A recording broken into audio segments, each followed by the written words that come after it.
Hello friends, I am Priyanka and you are watching Priyanka's teaching. Friends, today I am going to explain you lesson number 2 given in the book of class 5 Gulmohar. Friends, the title of the chapter is The Invention of Shoes.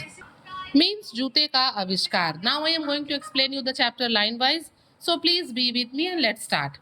सबसे पहले दिया हुआ है before you read. Write two things people use every day. दो ऐसी चीजों का नाम लिखिए जो हम लोग डेली लाइफ में अपने यूज करते हैं. शूज एंड क्लॉथ्स, ठीक है. वर्क इन, आप अपनी तरफ से भी लिख सकते हैं दो अलग अलग चीजें. Okay, write me in the comment section. Work in pair, tell your partner why are these things so necessary today. जो चीजें आप यहाँ पे लिखेंगे आप बताइए कि वो आजकल वो चीजें क्यों बहुत जरूरी हैं. Why have these things been invented? इन चीजों का आविष्कार क्यों हुआ. And how would life be different without these things? और अगर ये चीज नहीं होते तो हमारा लाइफ किस तरीके से डिफरेंट होता. ठीक है, चलिए अब हम लोग ये चैप्टर देखते हैं. Once upon a time there was a king called Hobu. एक बार की बात है कि एक राजा हुआ करता था जिसका नाम था Hobu. One morning he summoned his minister and said, listen Gobu Rai. एक दिन उसने अपने मिनिस्टर को बुलाया और कहा कि सुनो. उसके मिनिस्टर का क्या नाम था? गोबू राय. उससे कहा सुनो, I stayed up all night thinking why should the dust dirty my royal feet. और उसने कहा, राजा ने कहा, किंग ने, होबू ने, कि पूरी रात मैं ये सोचता रहा कि जो मेरे पैर हैं, why should the dust dirty my royal feet, कि मेरे इन शाही पैरों को ये जो डस्ट है वो गंदा क्यों करते हैं. Whenever I step on the ground, कि जब भी मैं जमीन पे चलता हूँ तो मेरे ये जो शाही पैर हैं उसको डस्ट गंदा क्यों करते हैं. All you people, you are only concerned with pocketing your fat salaries. मतलब जो किंग है होबू, वो कहते हैं कि तुम जितने भी लोग यहाँ पे हो मेरे दरबार में, मेरे किंग मतलब पैलेस में, तुम लोग सब लोग अपने पॉकेट भरने में लगे हुए हो, केवल पैसे भरने में लगे हुए हो अपने पॉकेट्स में. You have no concern for the king और द किंगडम. ना ही तुम लोगों को राजा की चिंता है ना ही किंगडम की. ठीक है, और the problems that bother me, और ना ही तुम्हें मेरे प्रॉब्लम्स की चिंता है जिसकी वजह से मैं बहुत परेशान हूँ. You must put an end to this at once. तुम्हें जो है मेरी इस समस्या का अभी तुरंत जो है समाधान करना होगा, इसे तुरंत खत्म करना होगा. Or else no one shall be spared from my royal wrath. और या फिर अगर तुम लोग मेरे मतलब प्रॉब्लम को तुरंत एट वंस एंड नहीं करते हो तो फिर तुम लोग को क्या होगा, मेरे इस शाही एंगर से, नाराजगी से तुम लोगों को सबको जो है गुजरना होगा, सबको जो है इसे बर्दाश्त करना होगा. गोबू राय वंडर्ड एंड वरीड. गोबू राय बड़ा आश्चर्यचकित हुआ और वो बड़ा वरीड भी हुआ, चिंतित भी हुआ. ही पॉन्डर्ड एंड परस्पायर्ड. वो क्या रहा, पूरे टाइम सोचता रहा इस प्रॉब्लम के बारे में. और वो परस्पायर्ड मतलब उसको स्वेटिंग हो जा रहा था सोचते सोचते, वो इतने टेंशन में था. द पंडित्स फेसेस टर्न पेल. जो बहुत लर्न मैन थे उसके किंगडम के, उनके भी जो है पसीने छूटने लगे, चेहरे पीले पड़ गए इस समस्या के बारे में सोचते सोचते कि कैसे उनके रॉयल फीट को जो है गंदा होने से बचाया जाए.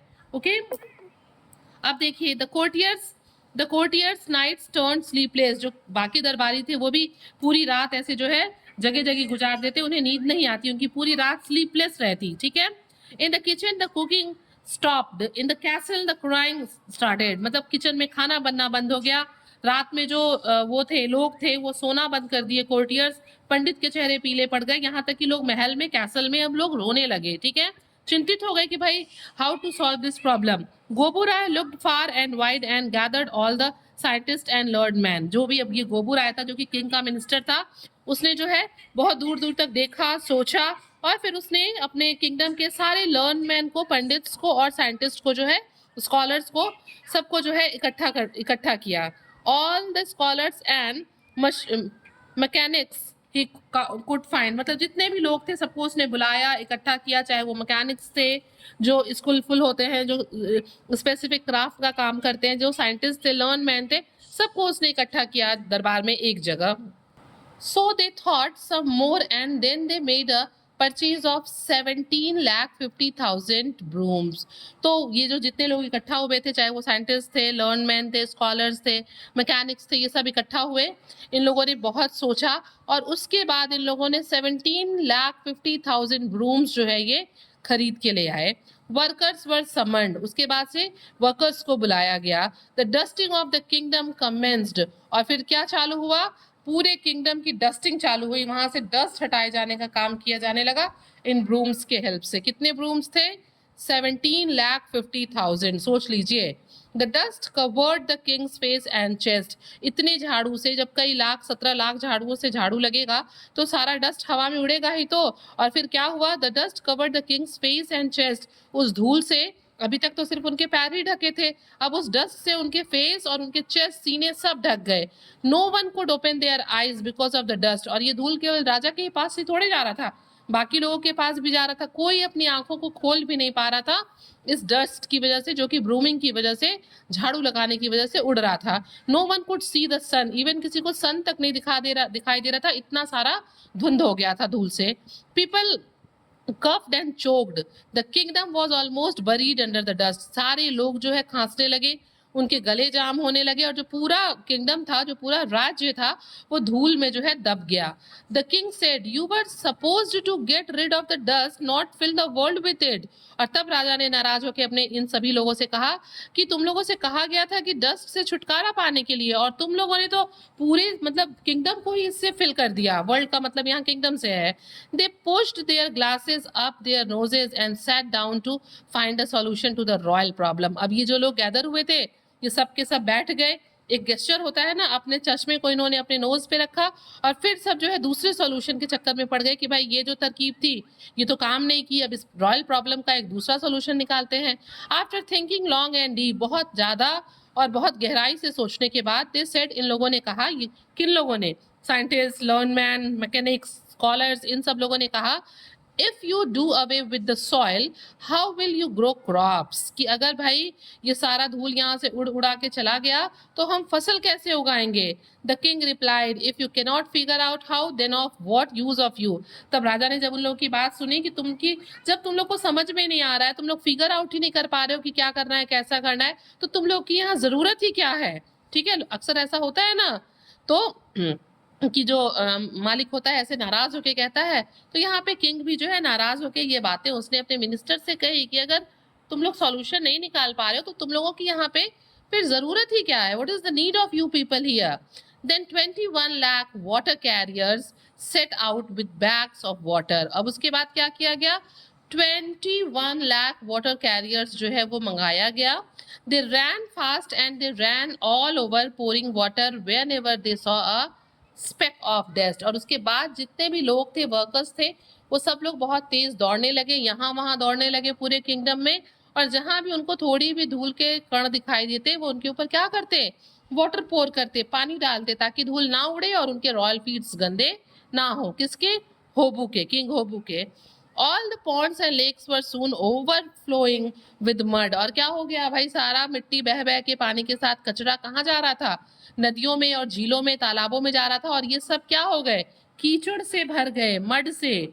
ठीक है, no boat could move on river. अब उसमें कीचड़ भर जाने की वजह से नदियों में, तालाबों में, झरनों में कहीं भी बोट नहीं चल पा रहा था। Since there was no water the water creatures perished. और जब वहां पे पानी नहीं रह गया, सब कीचड़ कीचड़ हो गया, तो जो भी वाटर एनिमल्स थे जो पानी में रहते हैं वो सब क्या होने लगे? पेरिश्ड का मतलब बहुत लंबे मतलब नंबर्स में वो मरने लगे, बहुत लार्ज नंबर में। The land creatures tried their hand eight swimming, they could hardly walk और रन ऑन द मड। अब क्या होने लगा कि जो लैंड क्रिएचर्स थे वो भी जो है तैरने के लिए वो अपने हाथ को जो है यूज करते तैरने के लिए, और बहुत मुश्किल से, बहुत कठिनाई के बाद जो है वो उस मड में चल पाते या फिर दौड़ पाते। नो बाजार could be set up, so trading stopped. सब तरफ पानी भर जाने से कहीं बाजार नहीं लग पा रहा था, और इस तरीके से जो व्यवसाय था, लेन देन था, ट्रेड था, वो रुक गया। All the king subjected sneezed. जो भी लोग थे वो सब क्या करने लगे? सब लोग छींकने लगे। And coughed and sniffed and suffered. सभी लोग, चाहे राजा थे चाहे बाकी जो भी लोग थे, वो सारे लोग छींकने लगे, खांसने लगे, सांसें उनकी चलने लगी, और सब लोग जो है दिक्कत उठाने लगे। द किंग सेड, तब फिर राजा ने कहा, what a lot of fools, कि मतलब तुम कितने मूर्ख हो तुम लोग। They got rid of the dust only to replace it with mud. मतलब तुम लोगों से कहा गया था कि डस्ट को रिड ऑफ डस्ट हो जाए, धूल से छुटकारा मिले, और तुम लोगों ने उस धूल को जो है रिप्लेस कर दिया किससे? मड से। धूल हटा के तुम लोगों ने कीचड़ भर दिया। Once again everyone gathered to solve the royal problem. और फिर सारे के सारे लोग, जितने भी लोग थे, वो सब फिर एक बार इकट्ठा हुए इस रॉयल प्रॉब्लम को सॉल्व करने के लिए। Once again the great men and their assistants racked their great brains। और एक बार फिर ये जो लोग इकट्ठा हुए थे, जो ग्रेट मैन थे, इन सब लोगों ने एक साथ मिल के बहुत कोशिश की इस प्रॉब्लम को सॉल्व करने की। रेक देयर ग्रेट ब्रेन्स मतलब सोचने की, इस बारे में बहुत ज़्यादा सोचा और इस प्रॉब्लम को सॉल्व करने के बारे में सोचा। They thought and then thought harder. पहले इन लोगों ने सोचा, फिर इन लोगों ने और ज़्यादा मतलब गहराई से और कठोरता से सोचा। But they were baffled and blank. लेकिन फिर भी ये सारे के सारे लर्न मैन जितने भी लोग थे सब कंफ्यूज रहे और बिल्कुल ब्लैंक थे। समझ में नहीं आ रहा था कि what is the solution of this problem. They were at a loss to know how to lose the dust. अब इन लोग को समझ में नहीं आ रहा था कि इस मिट्टी से छुटकारा कैसे पाएं। Someone said cover the earth with mats. तभी किसी ने कहा कि इस पूरे अर्थ को चलो मैट से कवर कर देते हैं। रग्स एंड कारपेट्स, रग से और जो कारपेट बिछाते हैं उससे जो है इसको कवर करते हैं। And rugs and carpet shall stop the dust from touching the royal feet. और जब हम लोग रग कारपेट जमीन पे बिछा देंगे तो जो किंग होपू हैं उनके जो रॉयल फीट है वो डस्ट से टच ही नहीं होंगे। समवन एल्स सजेस्टेड, फिर तभी किसी और ने कहा कीप द किंग इंडोर्स, कि राजा को कमरे में ही रहने दो, निकलने ही मत दो। See to it that there is no hole or loophole anywhere. और ध्यान दो कि कहीं भी जो है कहीं कोई छेद ना हो या कोई नैरो स्केपिंग रूट ना हो जहां से जो है धूल अंदर जाए। If he does not step on dust, अगर वो धूल पे अपने कदम नहीं रखेंगे, नो डस्ट शैल टच हिज रॉयल फीट। तो कोई भी धूल जो है वो खुद चल के तो इनके पास जाएगा नहीं, इनके पैरों को गंदा नहीं कर पाएगा। मीन्स जो लोग थे ना वो अपने अपने सॉल्यूशंस जो है वो अपने अपने सॉल्यूशन जो उनके दिमाग में आ रहे थे वो सब एडवाइस करने लगे। द किंग सेड, तब राजा ने कहा वेरी ट्रू, बहुत अच्छा, बट आई एम वरीड, लेकिन मैं बहुत चिंतित हूँ। If I were to stay shut up indoors every day all day then the royal machinery shall come to a stop. और तब राजा कहते हैं कि मतलब तुम लोग मुझे बहुत टेंशन दे रहे हो, आई एम वरीड, मैं बहुत चिंतित हूँ, मैं बहुत दुखी हूँ। अगर मैं पूरे टाइम घर के अंदर रह गया, मतलब कमरे में रह गया इंडोर्स, या हर दिन मैं अंदर इंडोर्स में रह गया, तो फिर ये जो रॉयल मशीनरी है, ये जो एक हमारा सिस्टम होता है, ठीक है, वो क्या होगा, वो सारा ठप हो जाएगा, बंद हो जाएगा। माई किंगडम शैल बी रूइंड, और ये मेरा पूरा साम्राज्य जो राज्य है वो बर्बाद हो जाएगा। Then taking matters into his own hands the king announced call the tanners. और उसके बाद इस पूरे मामले को अपने हाथ में लेते हुए कि इस प्रॉब्लम को मैं खुद सॉल्व करूंगा, किंग ने क्या अनाउंस किया, कॉल द टेनर्स। टेनर्स कौन होते हैं, जो लेदर का काम करते हैं, ठीक है, ऑल ऑफ देम, जितने भी टेनर्स हैं सबको बुला के लाओ। Wrap the whole land in leather, और पूरे लैंड को लेदर से ढकवा दो। This shall be my great contribution, a mighty blanket for the dusty earth. और वो कहते हैं कि ये मेरा एक बहुत बड़ा गिफ्ट होगा, कंट्रीब्यूशन होगा, किसके लिए, mighty blanket for the dusty earth, इस डस्टी अर्थ के लिए एक ब्लैंकेट मैं दूंगा और ये मेरा गिफ्ट होगा अर्थ को। Everyone bowed to the king, सारे लोग जो है सम्मान में, ऑनर में राजा के सामने झुके। What a brilliant idea your royal highness, they said. और उन्होंने कहा कि मतलब महाराज आपका आइडिया बड़ा ही ब्रिलियंट है। भाई किंग है, वो जो कहेगा लोगों को मानना ही पड़ेगा। आप खुद बताइए क्या ये पॉसिबल है कि हम अर्थ को लेदर से कवर कर दें। It is only a question of finding a tanner good enough. और उसके बाद उन लोगों ने कहा कि मतलब अब एक ही सवाल हमारे सामने है कि एक बहुत अच्छा टेनर, यानी कि ऐसा आदमी खोजना जो कि लेदर का काम करता है। द रॉयल एमेसरीज, जो रॉयल एमेसरीज थे, मीन्स जो मैसेंजर्स थे, रिप्रेजेंटेटिव्स थे, set off in every which way, वो हर तरफ रास्तों पे निकल गए, किसके लिए, टैनर्स को जो है ले आने के लिए। Okay, everyone stopped what they were doing, सारे लोग जो भी काम कर रहे थे उसको उन लोगों ने बंद किया। And rushed out to look for a tanner good enough, और सब लोग जो है हर तरफ निकल गए एक अच्छा जो है टेनर जो है ले आने के लिए दरबार में। And where could they find so much leather, और ऐसी जगह को खोजने लगे जहाँ पे उनको बहुत ढेर सारा लेदर मिल जाए, क्योंकि अगर लेदर मिल गया और टेनर नहीं मिला तो भी काम नहीं होगा, और टेनर मिल गया लेदर नहीं मिला तो भी काम नहीं होगा। At last the chief tanner of the kingdom presented himself at the royal court, और अंत में रॉयल कोर्ट में जो चीफ टेनर था उसको जो है लाया गया राजा के सामने। He was an old man, वो एक बहुत ही बूढ़ा आदमी था। He bowed to the king, वो राजा के सामने झुका, smile a little and said, थोड़ा मुस्कुराया और राजा से कहा, if your royal highness permits I have a suggestion to make. उसने कहा कि महाराज अगर आपकी परमिशन हो, अगर आपकी आज्ञा हो, तो मैं आपको कुछ सलाह देना चाहता हूँ। It might fulfil your wish in a simple yet effective way, कि और जो मेरा सलाह होगा उससे जो आपकी इच्छा है वो पूरी होगी, और बड़े ही सिंपल और प्रभावी इफेक्टिव वे में ये पूरी होगी। You may make your suggestion said the king. राजा ने कहा ठीक है, तुम अपना सजेशन बताओ मुझे। Cover your royal feet your royal highness said the old tanner. और फिर उस टेनर ने, चमड़े का काम करने वाले आदमी ने कहा कि आप अर्थ को जो है मत कवर करिए, आप अपने इस रॉयल फीट को जो है कवर कर लीजिए हाइनेस टेनर से। Okay, then you should not have to cover the whole earth. अगर आप अपने पैर को कवर कर लेंगे तो आपका काम थोड़ा कम हो जाएगा, पूरे अर्थ को जो है कवर नहीं करना पड़ेगा। If it was all that easy to solve the problem said the king you would everyone in the kingdom have lost their sleep over it. तब राजा ने कहा कि अगर ये इतना आसान होता मेरे रॉयल फीट्स को डस्ट से बचाना, तो क्या पूरा जो जितने लोग हैं इस किंगडम के, वो सब लोग इतना स्लीपलेस होते, एक्सट्रीमली वरीड होते। Arrest the fellow said Gobu Rai and throw him into the jail. और तभी जो है गोबू राय जो था, जो कि मिनिस्टर था, उसने कहा कि इस टेनर को अभी का अभी अरेस्ट करो और इसको उठा के जेल में फेंको।